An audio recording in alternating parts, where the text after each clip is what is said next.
Okey, Assalamualaikum. Selamat malam semua. Okey, video ni Putih nak tuju kepada Pak Hitam dan juga si Jambang tu lah. Okey, dengar betul-betul. Korang kalau belum cukup mafia, kalau belum cukup gangster, jangan nak menyalak sangat lah. Okey, ni sampai main nama family apa semua ni.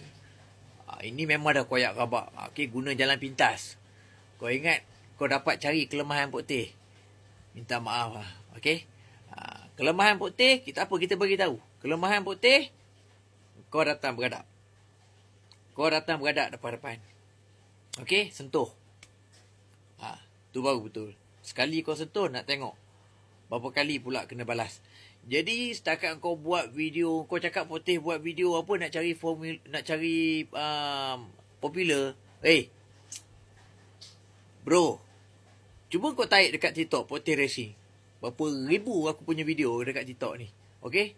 Dah 197 account kena ban dengan TikTok. Sampai TikTok pun dengki dengan aku, kau tahu. Jadi setakat nak guna kau untuk popular kau silap. Lepas tu kau cakap aku kereta tak ada, apa semua, motor tak ada lah apa. Tak apa, yang tu biar orang menilai. Okay? So netizen kenal aku siapa. Daripada kau pakai BMW second hand, buruk zaman bila tak tahulah. Kau ingat orang bini kau tu orang mana? Kau kena ingat sikit. Dan latar belakang bini kau, aku tahu. Faham tak? Latar belakang family kau aku tahu. Jadi kau main family, jangan sampai orang petik family kau. Ingat sikit Pak Hitam. Okay? Mulut kau jaga sikit. Kau dah berapa kali dah bersuluh botak kepala masuk dalam. Kena botak. Aku masuk dalam pun tak botak kepala. Kau kena botak. Siap kena angkut dekat KL. Bawa pergi Penang. Balik naik bas. Tak malu ke? Kau cakap pula aku buka aib sendiri. Aku buka. Memang betul. Aku memang pernah masuk dalam. Aku buka aib aku. Tapi tak ada lah sampai ahli family aku. Aku nak buka aib. Di mana yang kau sangka kan? Jadi kau jangan samakan aku dengan Burma. Faham tak? Tapi kalau nak compare kau dengan Buma tu pun lagi maju, ada restoran.